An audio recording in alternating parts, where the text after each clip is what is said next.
Hi, I'm Kokila and welcome back to my YouTube channel English with Kokila, your one-stop guide for mastering English language and literature for competitive exams. So, पिछले video में हमने कुछ PYQ solve किए थे और एक question था जिसमें एरर था. तो before we begin solving the next questions, एक बारी उस क्वेश्चन को दोबारा से देख लेते हैं कि एरर एग्जैक्टली था कहाँ पे.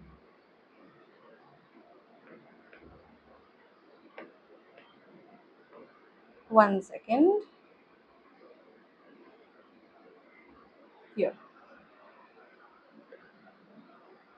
तो इस सेंटेंस में आपको इस क्वेश्चन में जो ब्रैकेट में जो पार्ट है इसे इम्प्रूव करना था. ओके. और हमारे पास जो ऑप्शंस हैं, एक तो ऑप्शन था द प्रिंसिपल, एक है एन प्रिंसिपल, और ये जो है this option was the principal and no error. Okay. तो ये जो दो ऑप्शंस हैं इनमें एरर था. अब एक बार देखते हैं कि इसका आंसर क्या होगा. तो सेंटेंस क्या कह रहा है कि इस ब्रैकेट में जो वर्ड है इसको आपको इम्प्रूव करना है. सेंटेंस हमारा क्वेश्चन क्या है? It implies N acceptance of a principal of free movement of people from the block. It implies an acceptance of a principle of free movement of people from the block. अब आप देखो option number ए में principal की spelling अलग है मतलब, और option number B में भी प्रिंसिपल की स्पेलिंग अलग है. तो ये दो वर्ड्स हैं जो साउंड तो इनका सेम आता है, प्रिंसिपल प्रिंसिपल दोनों आप बोलोगे तो साउंड सेम है, दिखते भी ऑलमोस्ट सेम ही है, बस ए और ई का अंतर है.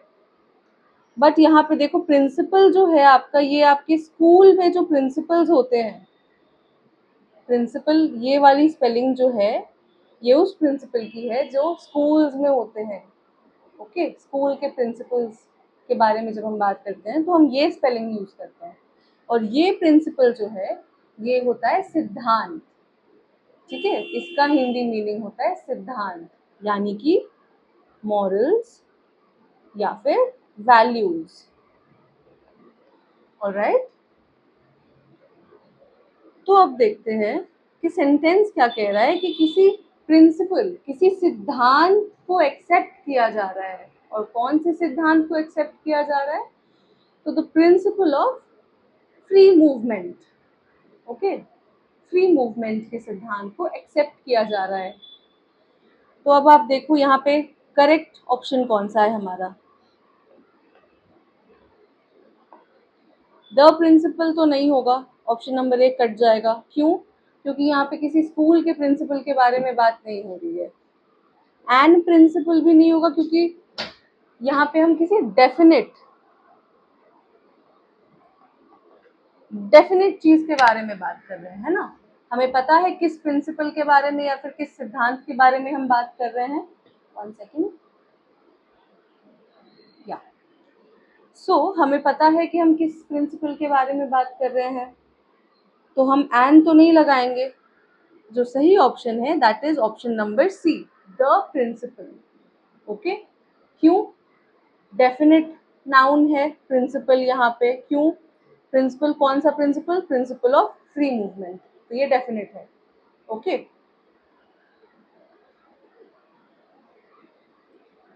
चलो अब आगे के क्वेश्चंस सॉल्व करते हैं. Okay, let's begin.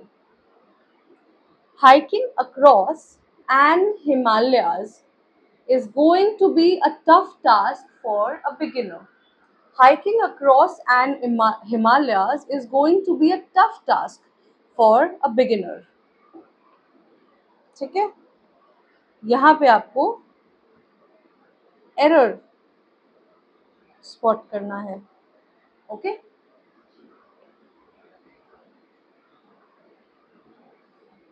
तो हिमालयाज पे हाइक करना एक बिगिनर के लिए बहुत ही टफ टास्क होगा.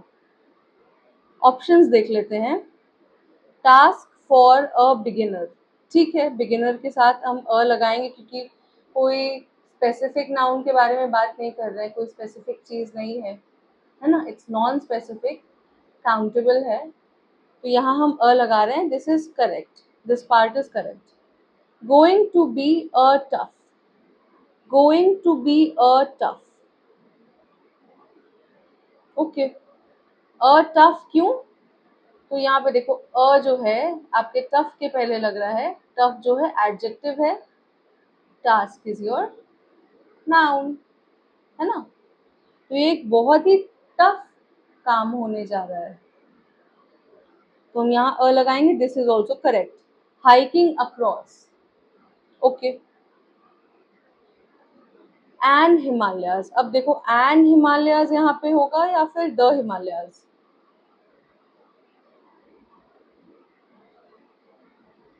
मैंने आपको क्या बताया था, माउंटेन रेंजेस के साथ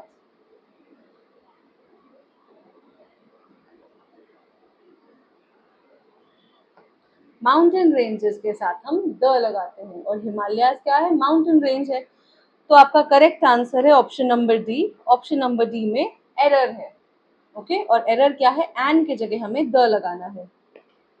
okay. King Solomon of Israel is said to be one of the wisest man who ruled the world.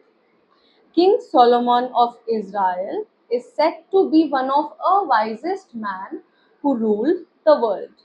Error spot करना है. Error कहाँ पे है? Is said to be one of the. Okay, this is correct. Grammatically this is fine. King Solomon of Israel. Okay, यहाँ भी हम कोई article use नहीं करेंगे, है ना. किंग सोलोमन तो खुद ही एक डेफिनेट, पता है हमें किस इंसान के बारे में बात कर रहे हैं. किंग सोलोमन नाम के पहले हम द नहीं लगाते. इज़राइल, यहाँ भी हम द नहीं लगाएंगे. हमने क्या बात की थी कि कुछ ही कंट्रीज होती हैं जिनके पहले आप द लगाते हो, जैसे Netherlands, UK, USA. By because या तो वो फॉर्मल होती है या तो प्लूरल होती है. इज़राइल के पहले आप द नहीं यूज करोगे. This is also grammatically correct. Who ruled the earth.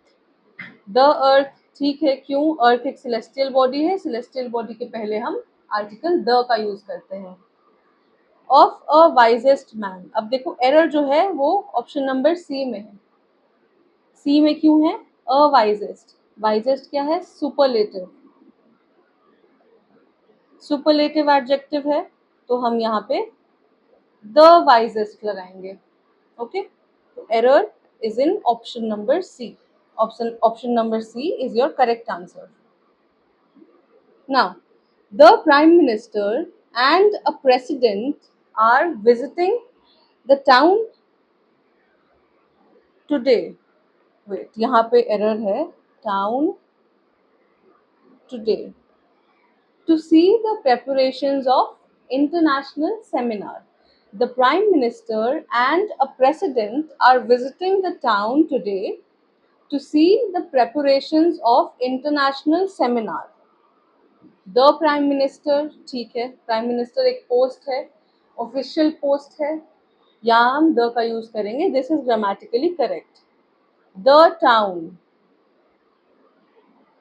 Today to see the. Okay, preparations. यहाँ से देखते हैं, ऑप्शंस थोड़े आगे पीछे हैं. द प्राइम मिनिस्टर एंड, ये तो करेक्ट है. द प्राइम मिनिस्टर एंड, यहाँ पे कोई एरर नहीं है ना. Option number B, the town today to see the, are visiting the town. The town क्योंकि हमें पता है कि कौन से टाउन में वो विजिट कर रहे हैं, स्पीकर को पता है कि डेफिनेट चीज के बारे में बात हो रही है. Today to see the preparations. The preparations क्यों?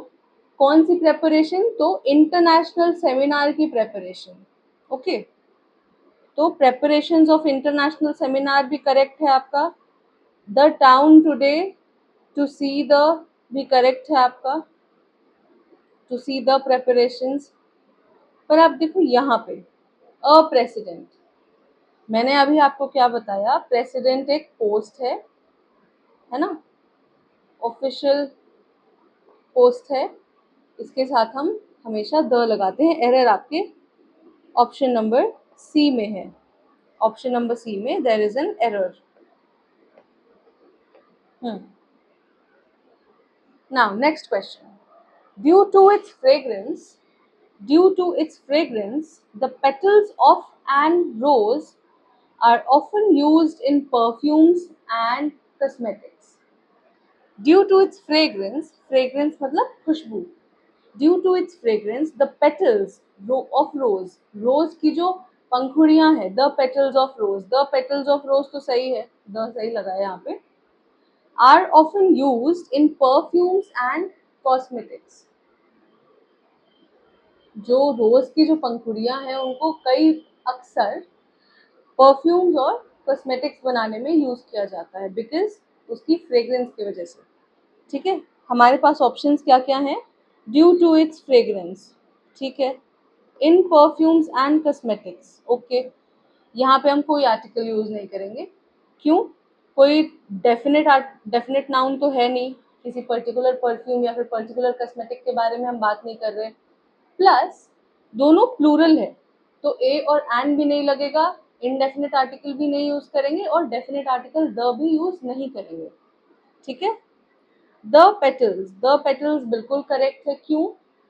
पेटल्स यहाँ पे कौन से पेटल्स? तो रोज के पेटल्स. डेफिनेट है, पता है हमें किसके बारे में बात हो रही है, ये भी सही है. अब देखो यहाँ पे द पेटल्स तो ठीक है. Rose are often used, this is also correct, rose are often used. पर यहाँ देखो एन लगा है और एन यहाँ पे किसके पहले लगा है? पेटल्स ऑफ एन रोज, है ना, एन रोज. जब आप रोज बोलते हो तो साउंड क्या आ रहा है? र का साउंड आ रहा है. कॉन्सोनेंट है ना, कॉन्सोनेंट है, एन नहीं होगा, अ रोज होगा. एरर जो है ऑप्शन नंबर सी में है. अब आपको ये ध्यान रखना है कि आप ये देखो थोड़ा सा कंफ्यूजिंग स्ट्रक्चर है कि नहीं, मैं बता रही हूँ. So if you see petals of an rose, आपको लगेगा एग्जाम में, आप कंफ्यूज मत होना, आप ये सोचोगे कि रोज के पहले एन है, उसको हटा के ए लगाना है, तो एरर इस पार्ट में है, रोज वाले पार्ट में है. लेकिन देखो रोज के पहले तो आपको ए और एन का ऑप्शन ही नहीं दिया है ना, ए और एन का ऑप्शन तो यहाँ है पेटल्स ऑफ के बाद. तो ए और एन देख के आपको एरर बताना है. एरर कहाँ है? यहाँ पे है. तो ये पार्ट जहाँ भी होगा उस ऑप्शन को आप टिक करोगे, उसको बोलोगे कि इस पार्ट में एरर है. ओके, तो डोंट गेट कंफ्यूज. और कुछ हो सकता है कि some of you might get confuse, exam में प्रेशर भी बहुत होता है तो आप रोज पे क्लिक कराओ, but option number C is the right answer. Okay, so make sure कि एग्ज़ाम के स्ट्रेस में आप बहुत ज़्यादा हड़बड़ी में ना हो. अच्छे से read the questions, answer very carefully and don't get confused.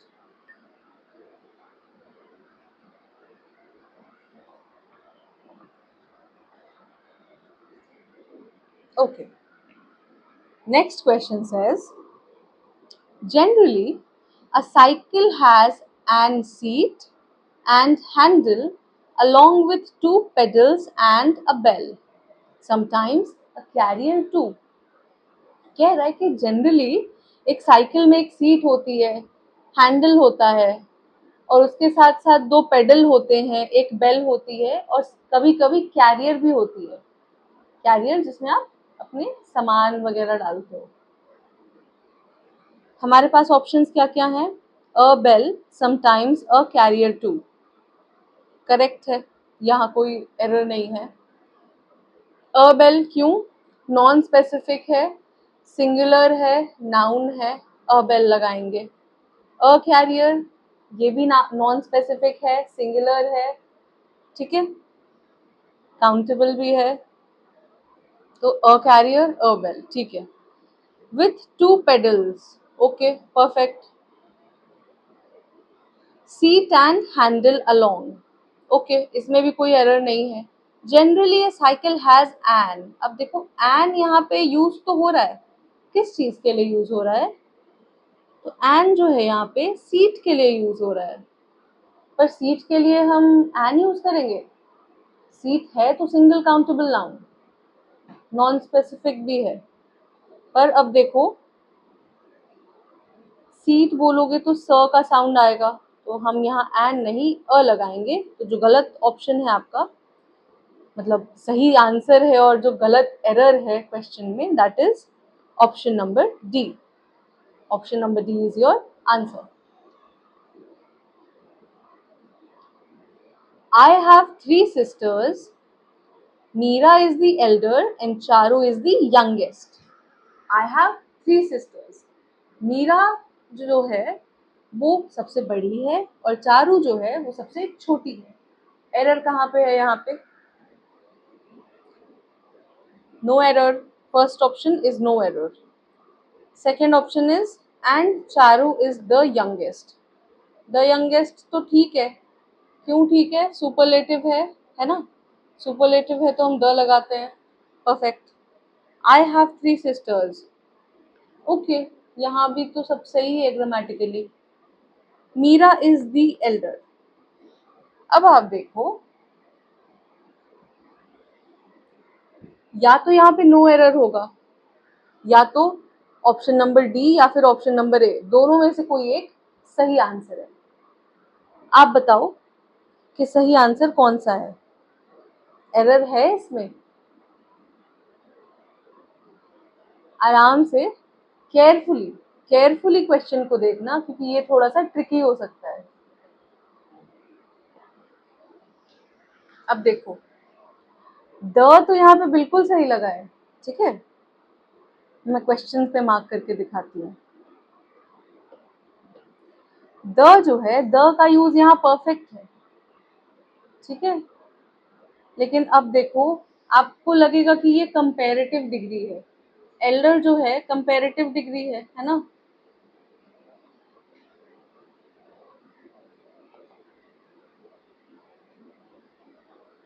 Elder comparative degree है और यंगेस्ट जो है सुपरलेटिव है।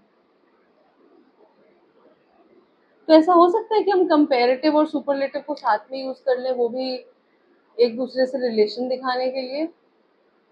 नो। क्यों? अब देखो, यहाँ पे हमने क्या रूल में पढ़ा था कि अगर कोई कंपैरेटिव डिग्री है,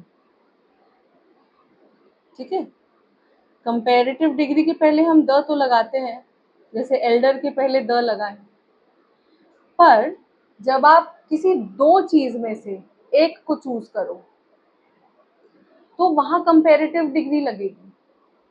जैसे she is the Elder of two sisters. Okay, लेकिन यहाँ पे दो नहीं है, यहाँ पे तीन है, तीन बहनें हैं। और दो से ऊपर जब हम किसी ग्रुप से चूज करते हैं तो वहां पे हम सुपरलेटिव डिग्री लगाते हैं। कौन सी डिग्री लगाएंगे? Superlative.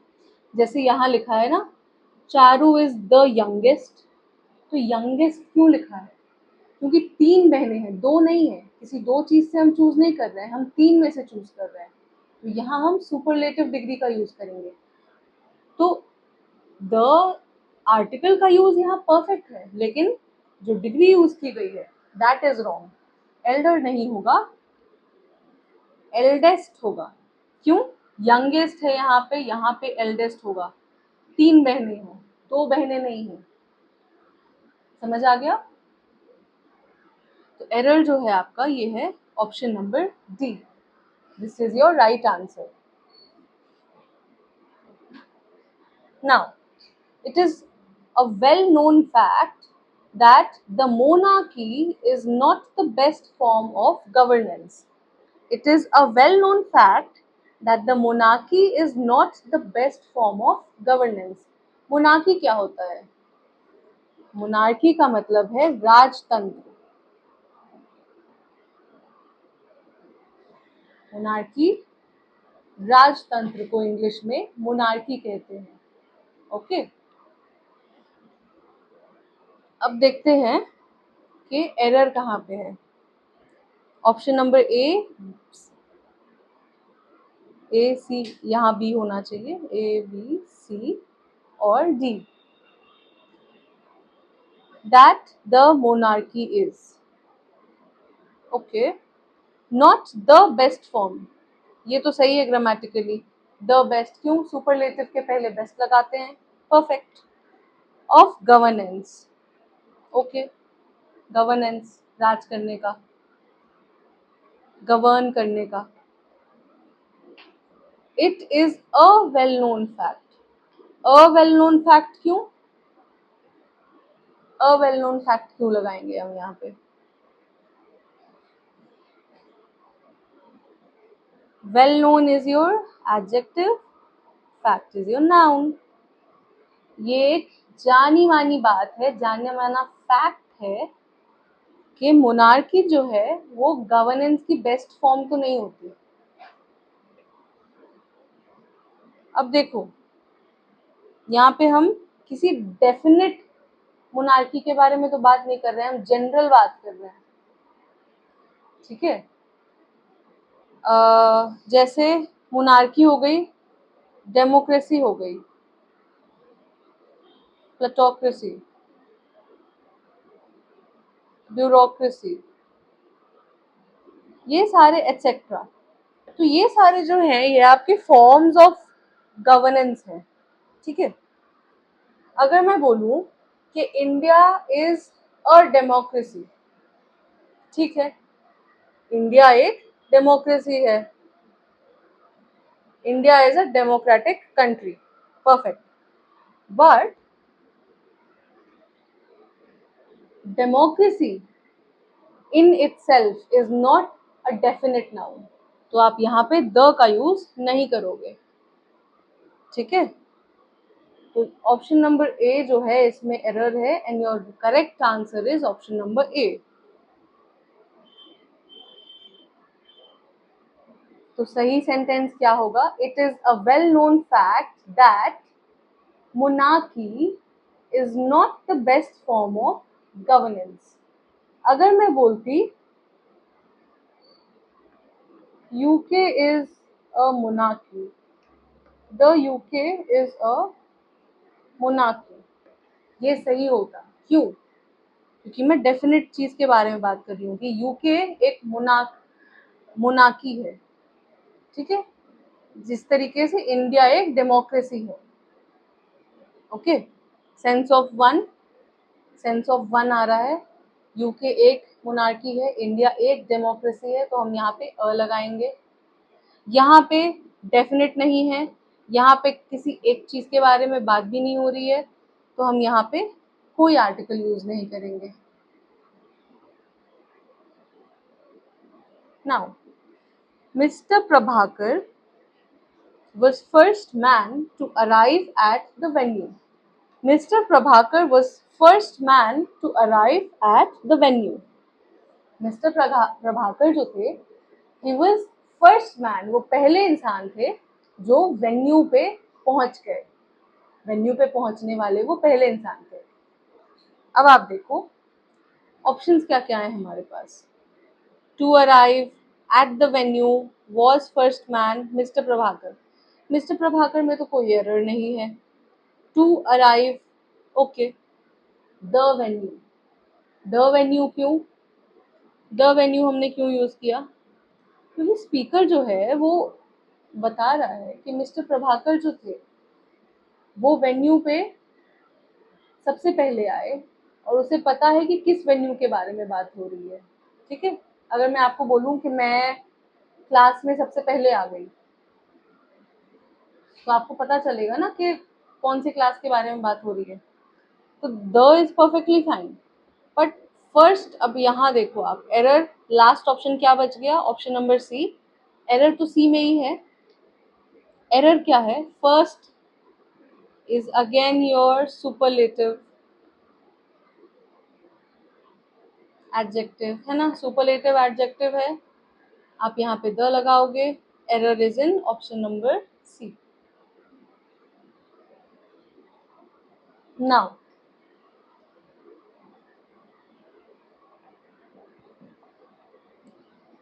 Mrs. Rani works for a international school. Mrs. Rani works for a international school. School, ठीक है. Mrs Rani, okay. Works for, fine. A international, last option यही है, तो करेक्ट आंसर तो यही होगा. बट अ इंटरनेशनल, इंटरनेशनल जब आप बोलते हो तो ई की साउंड प्रोड्यूस होती है, और ये वावल है ना. तो ये यहाँ पे अ नहीं लगाएंगे, हम एन लगाएंगे. Okay, so the correct answer is option number D, और यहाँ पे हम अ के जगह एन लगाएंगे. Now, Himalayas include the highest mountains in the world and feed almost 20% of the Earth's population. Himalayas जो हैं, they include the highest mountains in the world and feed almost 20% of the Earth's population. Error कहाँ पे है? The world and feed, world के साथ the लगाएंगे. Okay, it's a unique thing, universally known thing. Okay. Highest mountains in, highest mountains in, ये भी सही है. Highest mountains in almost 20% of the earth's population. Okay, earth के साथ भी हम द लगाएंगे. ओके, लास्ट ऑप्शन क्या बच गया? Option number 4. और यहाँ पे एरर क्या है? आंसर तो ऑप्शन नंबर 4 है, बट एरर क्या है? हिमालयाज के पहले हमने द नहीं लगाया, और हिमालयन रेंजेस के साथ हमें पता है कि हम द लगाते हैं. क्यों? क्योंकि वो एक माउंटेन रेंज है. अगर माउंटेन पीक होती, डू यू रिमेम्बर, मैंने आपको बताया था कि अगर माउंटेन पीक का नाम है, जैसे माउंट एवरेस्ट, कांचनजंगा एटसेट्रा, इनके साथ आप द नहीं लगाते. इनको आप सिर्फ ऐसे ही, जैसे यहाँ हिमालयस लिखा है ना, तो यहाँ माउंट एवरेस्ट या कंचनजंगा कुछ भी लिख सकते थे, वहां पे द नहीं लगाते. पर हिमालयस के पहले हमें द लगाना पड़ेगा. Okay, now, we were grateful for a book they gave us. We were grateful for a book they gave us. तो we are talking about a book, है ना. ऑप्शंस देख लेते हैं एक बार पहले. Grateful for, okay. They gave us, okay.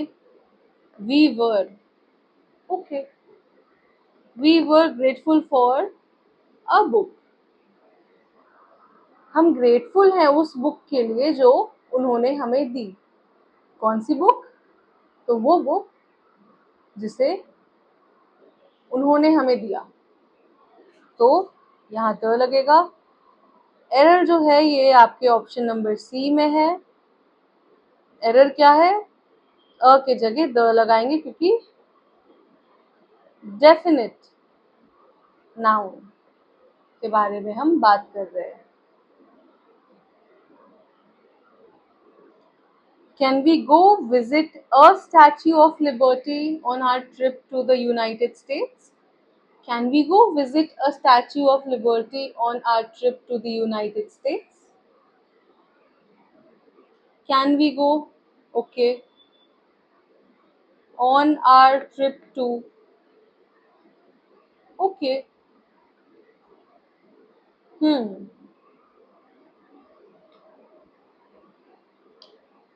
The United States. United States. यहाँ पे द लगेगा या फिर सिर्फ यूनाइटेड स्टेट्स बोलेंगे?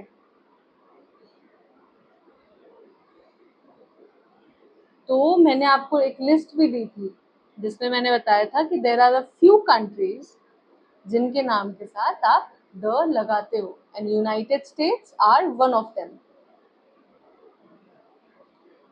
तो ये तो करेक्ट है. लास्ट ऑप्शन बच गया आपका ऑप्शन नंबर बी, तो this is the right answer. But दिक्कत कहाँ आ रही है? Visit a statue of liberty. Statue of liberty is a very famous monument. ठीक है, it's a very famous statue.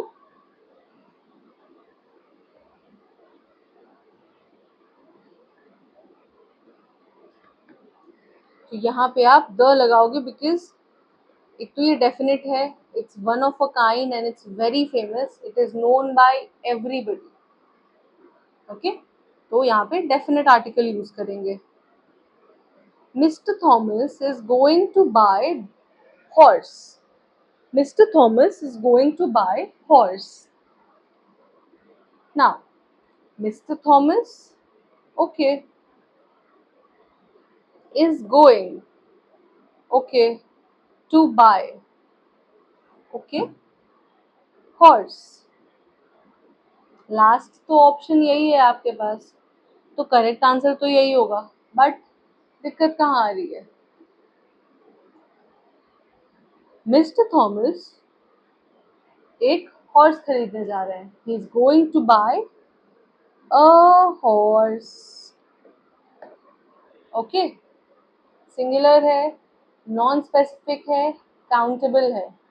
Indefinite article लगाएंगे, और कौन सा इंडेफिनिट आर्टिकल लगाएंगे? तो प्रोनाउंसिएशन देखो, हॉर्स, ह ह का साउंड आ रहा है, कॉन्सोनेंट है तो अ लगाएंगे।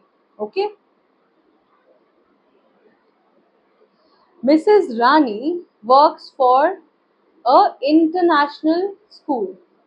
We have done this question, I think ये रिपीट हो गया है ना? क्या होगा इसका आंसर? एन इंटरनेशनल है ना, वावल साउंड है।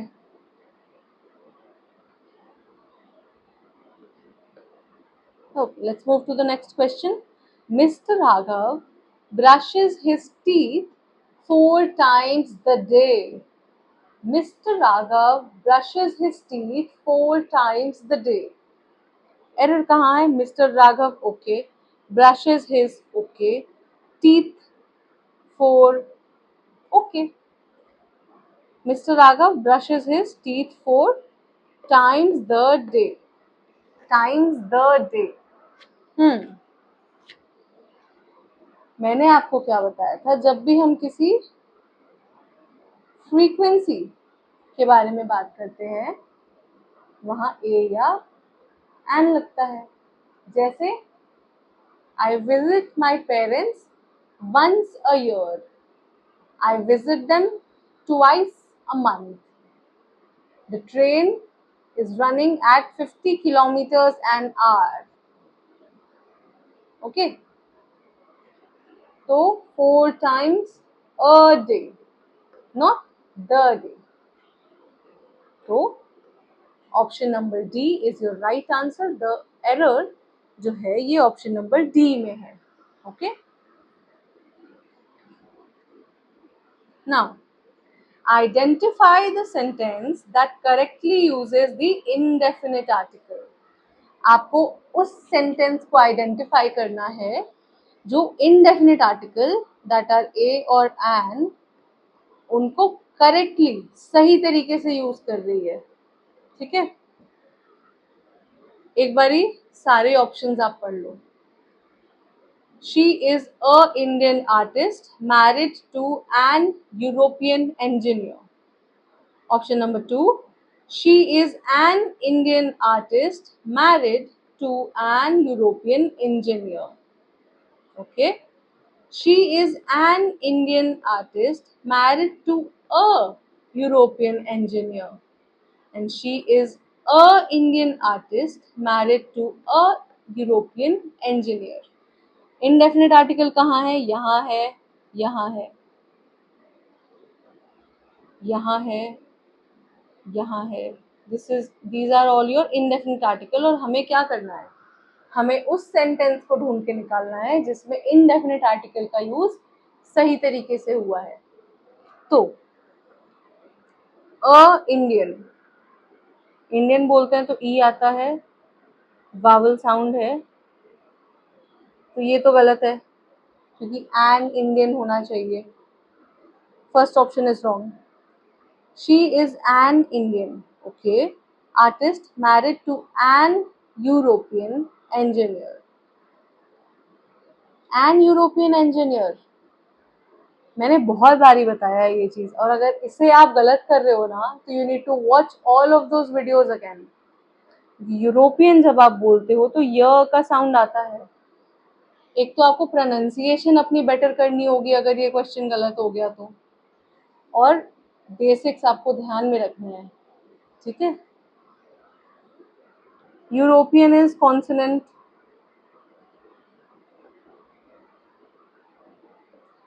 तो यहाँ एन नहीं लगेगा, ऑप्शन नंबर 2 गलत है। Now she is an Indian, okay, artist married to a European engineer, okay, तो ये जो है ये आपका सही आंसर है। ये आपका गलत है, option number 3 is your right answer. She is an Indian artist married to a European engineer, okay. The rider who met with a accident was not wearing a helmet, the police said. The helmet. आपको ये जो सारे sentences हैं इनमें से grammatically जो सही हैं उसे चूज करके निकालना है, okay. The rider who met with an accident was not wearing a helmet. The rider who met with a accident was not wearing a helmet, the police said. अब देखो द राइडर तो ठीक है, क्योंकि जो स्पीकर है वो क्या बोल रहा है कि जो राइडर था, वो जो बाइक राइडर था जिसके साथ एक्सीडेंट हुआ उसने हेलमेट नहीं पहन रखी थी, और ये पुलिस ने बताया, ठीक है। तो एक्सीडेंट किसका हुआ हमें पता है, कोई पर्टिकुलर बंदा है जिसके बारे में बात हो रही है, पर्टिकुलर राइडर है जिसके बारे में बात हो रही है। द तो ठीक है। अ एक्सीडेंट, एक्सीडेंट जब आप बोलते हो तो ए की साउंड आती है, वावल है ना, तो अ एक्सीडेंट तो नहीं होगा, तो ऑप्शन नंबर 1 गलत है। The rider, okay, who met with an accident, okay, was not wearing an helmet. An helmet? An helmet? Helmet जब बोलेंगे तो ह का साउंड आएगा, एन हेलमेट तो नहीं होगा, तो this is also the wrong option. Rider who met with the accident was not wearing the helmet and police said. Rider पहले बात तो इसके साथ हमने कोई आर्टिकल ही नहीं लगाया। दी एक्सीडेंट हो सकता था अगर कंटेक्स्ट कोई और होता, ठीक है, कि अगर मैं और आप दोनों ने उस एक्सीडेंट को विटनेस किया होता, फिर हम बात कर रहे होते कि अगर आज जैसे मैं और आप कहीं जा रहे हैं, हमने उस एक्सीडेंट को होते हुए देखा, फिर अगले दिन मैं आई और मैंने बोला कि अरे वो जो राइडर था जिसका एक्सीडेंट हुआ था, ठीक है, the rider who got into the accident, उस वाले एक्सीडेंट में उसने हेलमेट नहीं पहन रखी थी, ये पुलिस ने बताया। यहाँ पे हम द लगा सकते थे, पर यहाँ पे वैसा कंटेक्स्ट नहीं है और ऑप्शन भी नहीं है, क्योंकि ऑप्शन क्यों नहीं है, द राइडर आप चलो मान भी लेते सही होगा, पर यहाँ राइडर के पहले तो द है ही नहीं, तो this is your wrong answer, ठीक है। लास्ट क्या बच गया, ऑप्शन नंबर 4। ऑप्शन नंबर 4 है तो सही, कैसे सही है ये भी देख लेते हैं। The rider, okay, definite rider है, निश्चित है, पर हमें पता है किसके बारे में बात हो रही है। Met with the accident, this is also correct, the accident was not wearing a helmet, the police said. Okay, police के पहले हम द लगाते हैं, ये मैंने आपको बताया था जब हम आर्टिकल्स, डेफिनेट आर्टिकल्स के रूल्स पढ़ रहे थे, है ना। द पुलिस, द आर्मी, इन सब के साथ हम द लगाते हैं। यहाँ द एक्सीडेंट भी ठीक है और द राइडर भी ठीक है, तो this is your correct answer.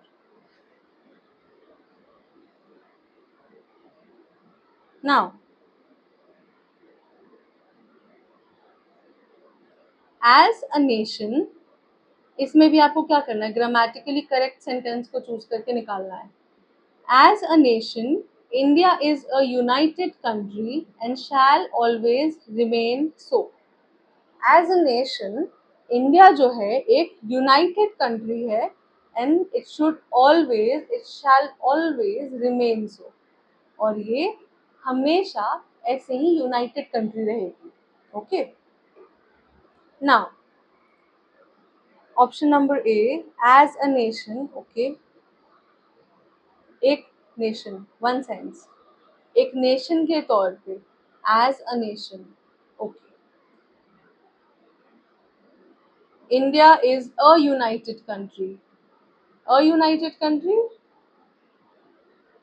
You का साउंड है या फिर यू का साउंड है, a united country. Okay, and shall always remain so. Okay, this is your correct answer. आगे के ऑप्शंस भी देख लेते हैं। एज नेशन गलत हो गया क्योंकि अ हमने लगाया ही नहीं, ठीक है।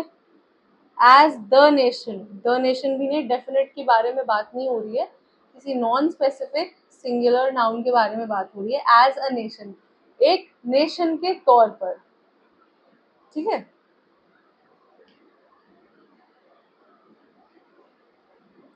As a nation India is an united, an united नहीं होगा। क्यों नहीं होगा?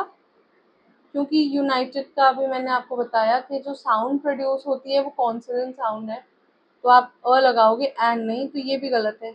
Option number A is your right answer. Okay, now last question.